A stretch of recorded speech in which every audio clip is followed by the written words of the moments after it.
rotation. J'ai de grands fichiers comme ça.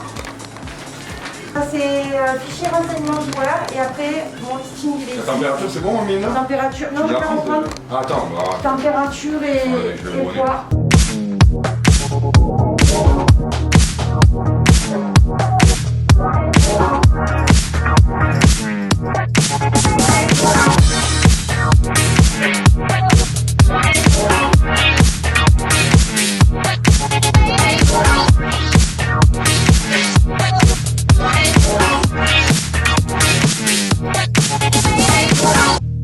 Mon rôle de Covid Manager, c'est d'accueillir à chaque entraînement les licenciés, de leur prendre la température.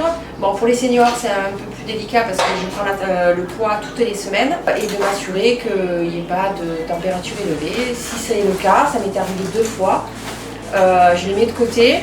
Et si au bout d'un moment je vois que la température ne descend pas, ben, ils rentrent chez eux. Avant on avait fait un test pour la reprise, on a fait un test au courant de l'année quand on a eu des cas extérieurs au club, ça je tiens à le préciser. Les cas n'ont jamais été des cas contacts par rapport au club, donc je trouve qu'on fait du bon boulot. Alors quand on arrive au club, automatiquement il passe par le bureau, donc prise de température, présence.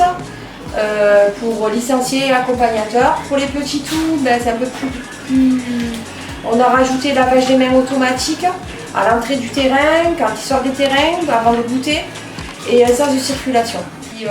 C'est un marquage au sol, on a fait des marquages au sol avec des flèches pour indiquer. On a rajouté des panneaux parce que le marquage au sol, c'est vrai qu'on n'a pas la tête baissée, 30 ans du temps, mais on a mis port de masque obligatoire, sauf là, je suis désolée. Qui indique prise de température, arrêt systématiquement au bureau avant de rentrer sur le terrain. On n'a pas fait de huis clos à part au mois de juillet pour la reprise des seniors. Pour les petits tours, non, parce que ça les rassure d'avoir leurs parents. Donc les parents ils jouent bien le jeu, ils ont port de masque, ils s'arrêtent systématiquement ici et avant de rentrer sur les terrains. Donc nous, dans la santé, ça se passe super bien, ils respectent. J'ai pas de soucis à ce niveau. 112, 1 kg beaucoup.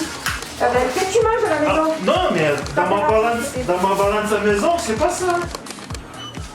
110 à maison, ouais, 110, regarde. C'est pas possible. 112 kilos. 1 kilo là, encore 1 kilo là, ça va dire complet. Alors, ça a été un casse-tête chinois parce que de mettre toutes les catégories sur 2 jours. Ça a été un peu compliqué, sachant qu'on ne peut pas faire l'accueil des mercredis, donc du coup ça nous limite un peu. On a avancé d'une demi-heure toutes nos catégories, c'est-à-dire que les derniers, les entraînements c'est à 17h30. Du coup, ils ont le temps de rentrer chez eux par la navette. Et le retour, vu que c'est un employé club, donc du coup il a une attestation pour dérogatoire pour rentrer au club. Les seniors et espoirs c'est autre chose, c'est considéré toujours au niveau amateur mais sportif de haut niveau, donc du coup on peut se permettre d'aller après 18h. Donc dérogation jusqu'à présent n'a pas posé de problème. Donc on maintient les 2 entraînements, un entraînement par semaine pour le moment. Donc on a arrêté les 2 entraînements et on voit. Il n'y a que l'école de rugby pour jeunes et les loisirs qui peuvent encore avoir 2 entraînements. D'accord. Donc ça fait le mercredi et le samedi. Et après, en fonction des conditions, mais on verra si on n'utilise pas le dimanche. Et si c'est le week-end, on s'adaptera.